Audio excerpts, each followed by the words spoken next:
Let me ask you something, slowly.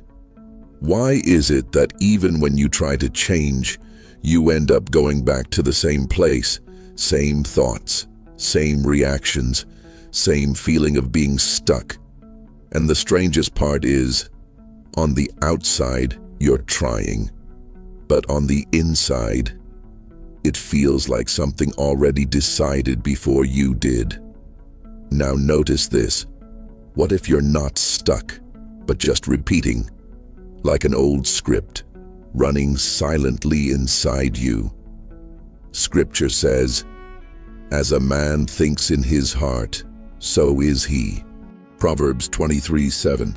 It's not about what you want to become. It's about what you keep repeating without realizing. And if you can change that, you change everything. You've been led to believe the problem is effort, that you need more discipline, more pressure, more doing. But here's what almost no one sees. You don't live what you decide once, you live what you repeat every day. So you try to change behavior while keeping the same internal pattern. It's like writing a new story with the same broken pen. You've been led to believe the problem is effort, that you need more discipline, more pressure, more doing. But here's what almost no one sees.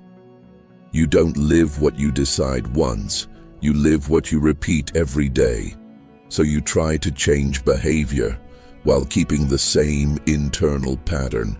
It's like writing a new story with the same broken pen. Now let's make this clear. Your brain has a basic function: to automate what you repeat. This is called neuroplasticity. Every repeated thought becomes a stronger neural pathway. So it's not that you think negative, it's that your brain learned that path and now walks it automatically. And here's the deeper connection with Scripture. Do not be conformed to this world, but be transformed by the renewing of your mind. Romans 12:2. Conformed means taking shape. In other words, you become the pattern you repeat. This pattern didn't start today. It was written in moments you don't even fully remember. A rejection, a comparison, a disappointment, and there, a sentence was formed inside you. I am not enough. And you repeated it again and again and again until it became truth. But let me tell you something clearly.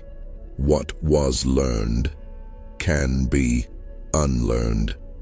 There comes a moment when you begin to notice, and that moment changes everything, because now you're not inside the pattern anymore.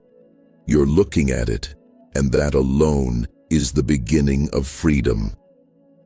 Jesus said, "You will know the truth, and the truth will set you free." John 8:32. Notice this. It's not about fighting, it's about seeing. Now look at this in your body. When you repeat thoughts of scarcity or fear, your body responds. Cortisol rises, breathing shortens, muscles tighten. Your system shifts into defense. And in that state, you lose access to the prefrontal cortex, the part of your brain that solves, creates, decides, which means you're trying to change your life with the part of your brain offline. Now understand this deeply. Whatever is true, whatever is right, whatever is pure, think about such things. Philippians 4:8. This is not moral advice, it's attention training. Your brain has a filter called the reticular activating system. It decides what you notice in reality. If you train it for the negative, it finds the negative. If you train it for what is true, it begins to highlight what sustains you. Scripture is teaching you how to train that filter. When Jesus was confronted in the wilderness, he didn't enter into internal conflict. He didn't argue with the thought. He responded, "It is written." Notice the level of this. He didn't react. He replaced. He didn't try to feel better. He chose a greater truth. That is internal mastery. The science of consciousness shows something clear.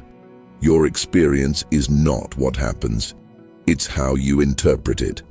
An interpretation is driven by attention. What you focus on gains strength. What you repeat becomes pattern. So when you choose a new truth and repeat it, you are literally reorganizing your perception. Now do this with me. No rush. Notice a thought that's been repeating. Pause. That alone shifts your brain from automatic to aware. Now ask, is this true or just an old pattern? Now replace it. If the thought says, I am not enough, you respond, I am fearfully and wonderfully made. There is value in me. Psalm 139:14. Say it quietly or just feel it. Notice your body beginning to shift. Someone used to repeat, my life isn't moving forward, and everything seemed to confirm it, until one day they started observing and changed one sentence, just one. At first, it felt unnatural, but after a few days, their body shifted, their decisions shifted, and the most interesting part wasn't that the world opened, it was that they started to see. Today, you are exposed to thousands of messages every day. Comparison, lack, urgency. If you don't write your script, someone else will, and you won't even notice. This is not about intensity, it's about repetition. Small, daily, consistent. Take every thought captive. 2 Corinthians 10:5. This is training, not perfection. Now understand this deeply. You are not this pattern. You are the one who observes. You are the one who chooses. You are the one who can write again. Nothing in you is broken. You were just repeating without realizing. So maybe your life was never stuck. It was just being written on autopilot. And now you've seen it. And when you see, you can choose. Today isn't about changing everything. It's about writing one different line. Now tell me, which thought will you stop repeating? And which truth will you choose to write in its place? Silence. Breathe. And begin. Today you realize that your mind responds to what you repeat, and that the teachings of Jesus aren't just inspiration, they are direction for your consciousness. They shape maturity, they build discernment, they develop a stable mind, one that isn't dependent on circumstances. But transformation doesn't happen just because you understand something. It begins with a decision, and it's solidified through small actions, repeated every single day. A video can awaken you, but consistency is what rewires you. That's how the mind is reprogrammed. That's how emotional independence is formed. That's how you move out of internal scarcity and begin to live with clarity, stability, and abundance of awareness. And from that abundance comes a lighter life, more inwardly prosperous, less controlled by fear, more aligned with purpose. Now here's the turning point. If you leave this moment and change nothing, your mind will keep reinforcing yesterday's pathways. And yesterday's pathways produce yesterday's results. But if you begin today, even with one simple step, a new structure starts to form. What you do in the next 24 hours begins shaping the direction of the next few months. If you want to step out of the anxiety cycle, if you want to anchor your mind in truth daily and build a life that feels steady, light, and inwardly prosperous, I've organized a practical path to help you do exactly that. This isn't about more information. It's about training. It's about guided consistency. It's about intentionally rewiring your mind.